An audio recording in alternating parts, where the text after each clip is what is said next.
스바냐 3장 17절의 말씀을 찬양으로 불렀는데, 이 찬양은 제가 기억하기로는 이 가정이 평생 그 가정의 그 찬양으로 불러오는 그 찬양이라고 하는 생각이 납니다. 우리가 하나의 그 목표를 정확하게 인지하고 그것을 가슴에 품고 산다라는 것, 거기에 놀라운 능력, 힘이 존재할 것이다라고 저는 확신을 갖습니다.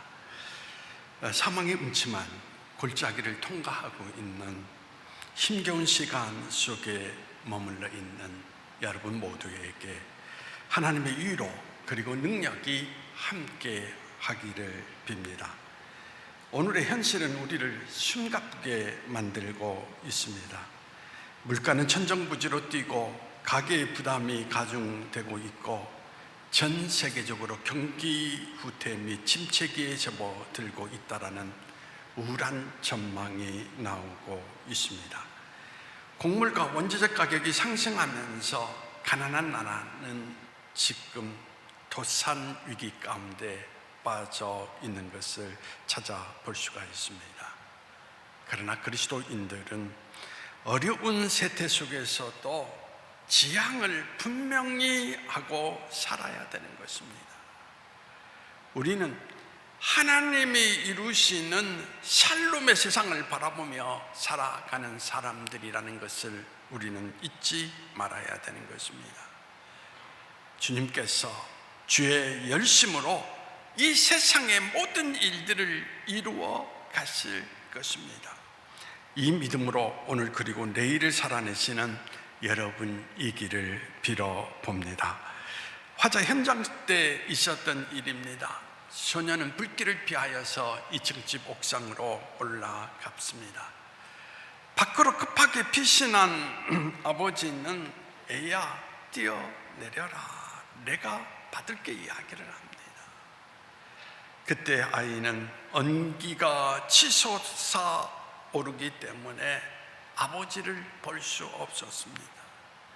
아빠, 저는 아버지를 볼 수 없어요. 소녀는 울먹이며 말했습니다. 그때 아버지는 그 소녀를 향하여서 이렇게 이야기합니다. 너는 나를 볼 수 없지만 나는 너를 볼 수 있단다. 안심하고 뛰어내려라. 결국 이 소녀는 연기 속에서 뛰어내렸습니다. 그래서 살아났습니다. 믿음이라고 하는 것은 현실을 보지 않고 전능자의 능력을 우리는 바라보면서 그분에게 모든 것을 의탁하고 사는 것이다 라고 이야기를 드릴 수가 있습니다. 성령에 대해서 우리는 많은 이야기를 합니다. 근데 성령이 누구입니까? 오늘 요한복음 14장 26절을 먼저 주목해야 합니다. 요한복음은 성령에 대해서 가장 정확하게 설명을 하고 있고, 사도행전은 그 성령의 역사가 나타나는 그 증거들에 대해서 이야기를 하고 있는 것입니다. 보혜사 곧 아버지께서 내 이름으로 보내신 성령, 그가 너희에게 모든 것을 가르치고 내가 너희에게 말한 모든 것을 생각나게 하리라. 하나님을 믿는 사람들이 가장 바라는 것이 무엇입니까? 하나님 말씀대로, 예수님의 가르침대로 사는 것입니다. 그런데 문제가 무엇입니까? 자꾸 망각한다라는 이야기인 것입니다. 그런데 성령께서 우리를 도우시고 생각나게 하시고 변호하시고 말씀의 품은 통신용 비둘기를 안고 다니는데 가느다란 줄에 비둘기의 다리에 메어놓고 다녔습니다. 강활한 사막에서는 사방이 사막이요 지평선 뿐인데 환경이 수시로 변합니다. 사막에 폭풍우가 불면 목적지가 보이지 않고 있습니다. 비둘기의 인도함을 받은 비둘기 사람처럼 우리도 하나님의 영의 인도함을 받을 때만이 어둠이 가득한 이 세상 속에서 길을 잃지 않고 살아갈 수 있는 것입니다. 찰스 프라이스가 쓴 진정한 그리스도인이라는 책에 보면 이런 글이 있습니다. 성령이 하나님이시고 또한 자기 죄를 직시하고 회개한 사람들 속에 내주하여 계신다면 성령께서 내 안에 계신 증거를 반드시 드러내야 된다는 이야기인 것입니다. 우리가 성령에 관하여 믿는 바, 그것이 우리의 경험 가운데에서 입증될 때 그것은 더 가치가 있게 된다는 이야기인 것입니다. 내가 방문하고자 하는 도시로 가는 버스의 시간표를 가지고 있다라고 합시다. 그 시간표는 정확합니다. 하지만 그 시간표가 우리를 그 도시로 데려다 주지는 않습니다. 시간표가 진실이며 내가 거기서 정보를 얻는 것도 중요하지만 그 시간표에 정한 시간 가운데 버스를 타야 그 도시로 갈 수 있는 것입니다. 그때 그 시간표의 정확성을 우리는 인지할 수 있게 된다는 이야기인 것입니다. 많은 그리스도인들이 진리를 경험하는 것보다 진리를 믿는 것에 대한 관심이 많아요. 우리는 마땅히 성경에서 보여주고 있는 진리의 견고한 기초를 두고 살아가야 됩니다. 그러나 우리의 신앙이 삶으로 나타나며 진리의 말씀을 삶 속에서 경험함으로써 성경의 진리가 살아서 역사하는 것을 우리는 실제적으로 우리의 삶에서 경험해야 된다는 이야기인 것입니다. 성령이 내주에 대한 첫 번째 증거는 예수 그리스도에 대해서 알고자 하는 열망이 일어난다는 것입니다. 그리스도를 더 잘 알고 더 깊이 알고자 하는 열망이 없다면 성령이 내주하고 계시지 않거나 소멸하고 있거나 근심하는 상태라고 말할 수밖에 없습니다. 성령의 인도하심을 따라 산다는 것은 더욱 그분에 대해서 알고자 하는 뜨거운 열망이 일어나는 것입니다. 이 뜨거운 열망을 내 안에서 나타나기 위해서는 간절히 찾는 노력이 필요하다는 것입니다. 어미박쥐가 동굴 안에 있는 수천 마리의 새끼들 중에서 어떻게 자기 새끼를 찾아내는지 아십니까? 새끼 박쥐들은 어미 박쥐가 동굴에 들어올 때쯤이면 입을 크게 벌려 힘껏 울어댑니다. 각자 독특한 파장을 발산하는 초음파를 내서 어미와 교신을 하는 것입니다. 초음파에 감지된 어미 박쥐는 자기 새끼를 찾아내 젖을 먹이는 것입니다. 마찬가지로 하나님의 백성은 하나님의 음성을 들을 수 있어야 합니다. 양은 자기 목자의 음성을 알아들어야 된다라고 성경은 말을 하고 있습니다. 우리가 성령의 인도하심을 받기 위해 노력한다면 반드시 하나님께서 우리에게 하나님의 음성을 들려주신다라는 것입니다. 잠언서 8장 17절에 나를 사랑하는 자들이 나의 사랑을 입으며 나를 간절히 찾는 자가 나를 만날 것이다 라고 분명히 약속하고 있습니다. 예수님은 요한복음 14장 27절에 평안을 너희에게 끼치노니 곧 나의 평안을 너희에게 주노라. 내가 너희에게 주는 것은 세상이 주는 것과 같이 아니하리라. 너희는 마음에 근심하지도 말고 두려워하지 말라라고 말씀하셨습니다. 애국 잡지에서 번역된 이야기를 읽은 적이 있습니다. 전쟁에 나갔던 약혼자가 전쟁에서 사망함으로써 시리에 빠져 있는 한 여인이 동네 강가에 있는 다리를 건너다가 자살을 하려고 합니다. 그 순간 한 중년 남자가 다가와서 그를 붙들고, 아니 잠깐만, 내 초막에 가서 이야기를 나누자고 하면서 다리 끝에 있는 사무실 가운데 그를 인도하였습니다. 그는 그 사람에게 자기 이야기를 다 털어놓았습니다. 바로 그 순간 그 중년 남자는 하나님, 이 여인에게 시리를 딛고 일어날 수 있는 용기와 힘을 주시옵소서 라고 기도를 하였던 것입니다. 근데 바로 그 순간 그 여인이 말할 수 없는 평화가 찾아오며 다시 삶의 의욕을 느끼게 되었습니다. 잠시 후 그 중년 남자와 헤어지게 된 그 여인은 기쁨을 안고 집으로 돌아왔습니다. 그리고 지난밤 있었던 일들을 곰곰이 생각을 해보며 그 다리에 있었던 중년 남자가 너무나 고마워서 그 이튿날 인사를 하려고 그곳에 갔습니다. 근데 그곳에는 사무실도 없었고 사람도 보이지 않았습니다. 이 여인은 비로소 그 다리의 지기가 예수님이라고 하는 것을 깨닫고 하나님께 감사를 드리며 새로운 출발을 했다라고 이야기를 하고 있습니다. 마음속의 평화, 이것이 세상 속에 가장 값진 것입니다. 하나님은 성령을 통하여서 이 평화를 우리에게 주시기를 원하고 계시다라는 것입니다. 그런데 진리는 평안함과 연결되어 있다라는 것입니다. 우리는 평안함을 어디에서 찾습니까?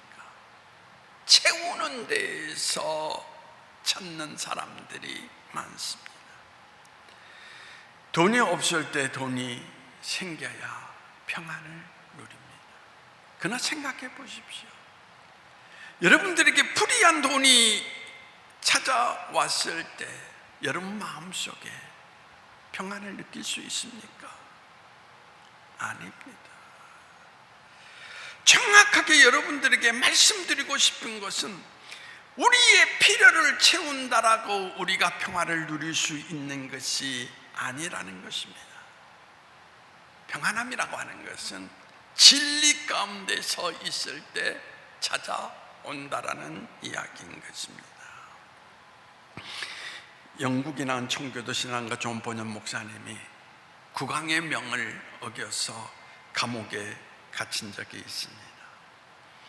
어느 날 옥사장이 존 보년 목사님에게 찾아와서, 목사님은 오랜 시간 동안 가정의 식구들을 만나지 못해서 얼마나 마음이 아프십니까?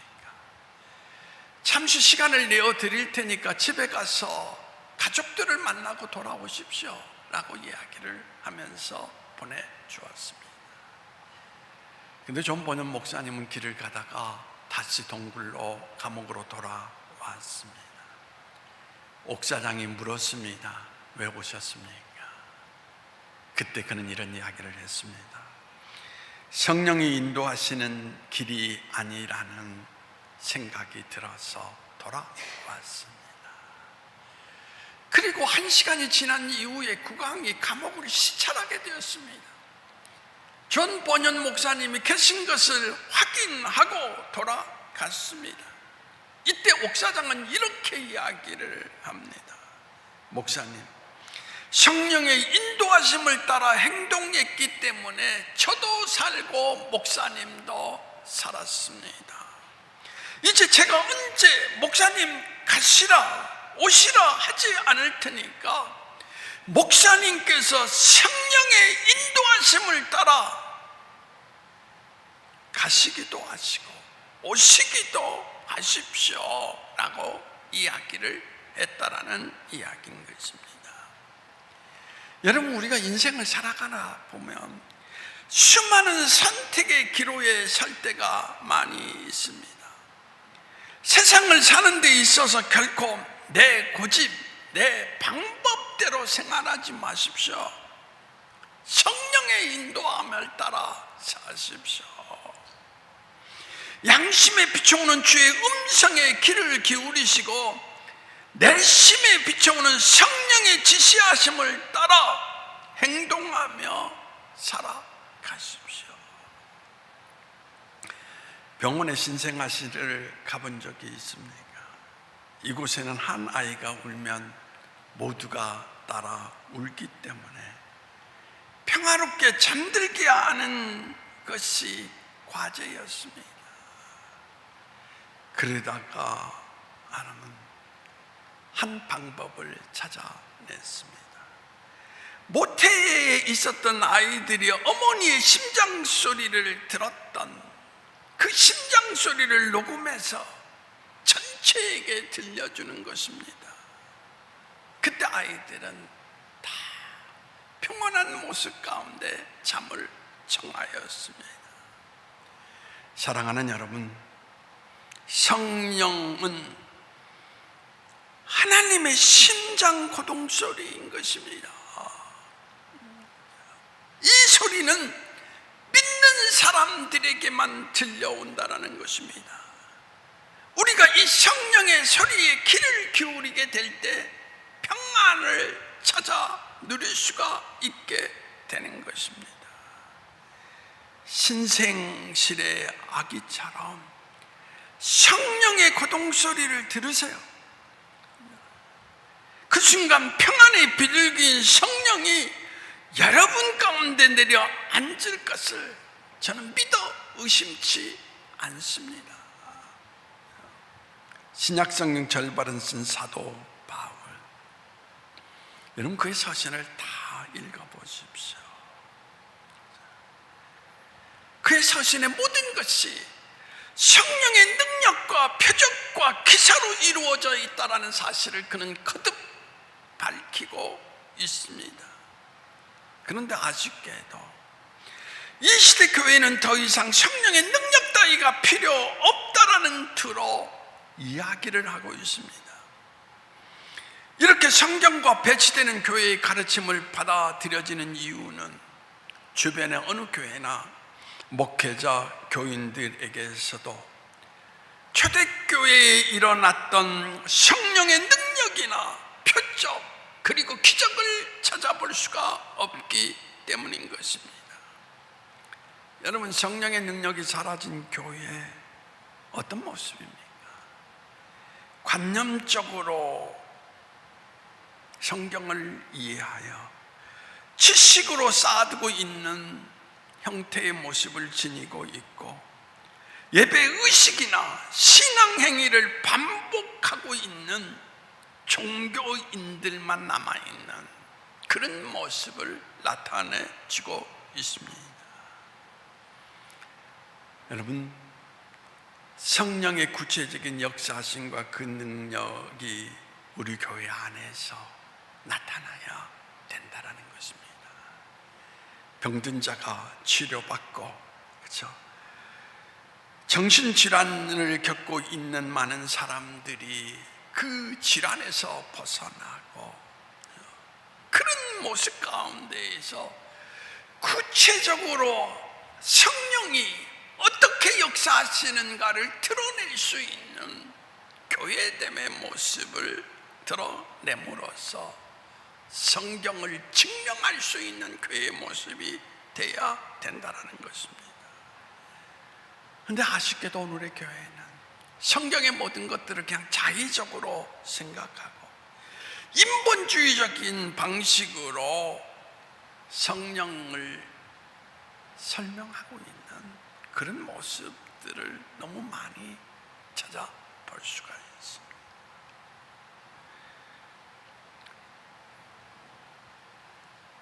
제가 지난 한 주간 동안 강화의 봉천교회 이야기를 읽었습니다. 그 교회는 유명한 교회로서 역사가 지금 110여 년이 넘는 교회였습니다. 그렇습니다. 교회 문제점이 뭘까 기도하면서 우리 이제 사람의 소리를 멈추고 성경이 말씀하시는 대로 살아봅시다. 계속해서 결의를 했습니다. 그러면서 한 주 한 주 살아가면서 하나님 말씀 가지고 이렇게 한 주간 살았더니 이런 역사가 나타났더라라는 매주 간증을 이야기하는 것입니다. 지금 그 교회는 살았어. 하나님의 역사를 이 땅에 증명하고 있는 교회들의 모습 가운데, 이 사회 가운데 역할을 감당해 나가는 멋진 교회로 태동하고 있는 것을 찾아볼 수가 있습니다. 여러분, 우리가 예수 그리스도를 철석같이 믿는다고 하지만 여러분의 믿음을 하나님의 능력과 기도로 응답 속에서 증명해야 되지 않겠습니까? 결국 여러분의 무능하고 무기력한 믿음으로 고단하고 딱딱한 삶을 살고 있다면 성령이 여러분 안에 내주하고 계신 것이 아니라고 하는 것을 나타내 줄 뿐인 것입니다. 그래서 여러분이 신앙의 연륜이 오래되고 교회의 직분이 높아도 육체의 욕심을 버리지 못하고 영의 생각을 따라 살지 못하고 있다라는 것입니다. 결국 여러분이 하나님의 뜻을 완벽하게 충족시키려는 사람이 되려면 지금까지의 종교 이름으로서의 그리스도인이 아니라 성령이 내주하시는 성령의 사람으로 성령의 음성을 듣고 날마다 우리의 삶을 살아가는 그러한 모습이 우리 가운데 일어나야 된다는 이야기인 것입니다.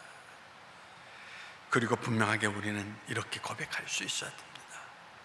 그리스도 예수 안에 있는 자에는 결코 정죄함이 없나니 이는 그리스도 예수 안에 있는 생명의 성령의 법이 죄와 사망의 법에서 너를 해방하였습니다 라고 선포할 수 있는 사람이 되어야 되는 것입니다. 오늘도 제가 간절히 바라는 기도는 오늘 고백의 모든 성도들이 성경의 지식 속에 빠져들어가는 것이 아니라 성경의 한 구절의 지식을 삶으로 살아가심으로 말미암아 정말 성령이 어떻게 우리의 삶의 자리 가운데 역사하시는가를 이 땅에 드러내며 날마다 성령 안에서 인도하심을 받아 살아가는 성도의 삶이 되기를 간절히 염원해 봅니다. 기도하시겠습니다. 주님, 어쩌면 우리는 모양만 있는 죽은 믿음을 갖고 살아가는지 모르겠습니다. 하나님은 살아계신다라고 늘 이야기하는데 하나님의 살아계신 구체적인 증거를 우리의 삶 속에서 드러내지 못하고 있습니다. 이제 형식적인 껍데기를 벗어버리게 하시고 오늘 성령의 음성에 귀를 기울이며 성령의 인도하심을 따라 살아가는 진정한 그리스도인으로 거듭나게 하여 주시옵소서. 성령이 우리 삶의 자리 가운데 거하심을 나타내며 우리의 삶을 통하여서 그 성령을 날마다 증명하며 살아갈 수 있는 저희 모두가 될 수 있도록 우리를 인도하여 주시기를 원하오며 나사렛 예수님의 이름으로 기도하옵나이다. 아멘.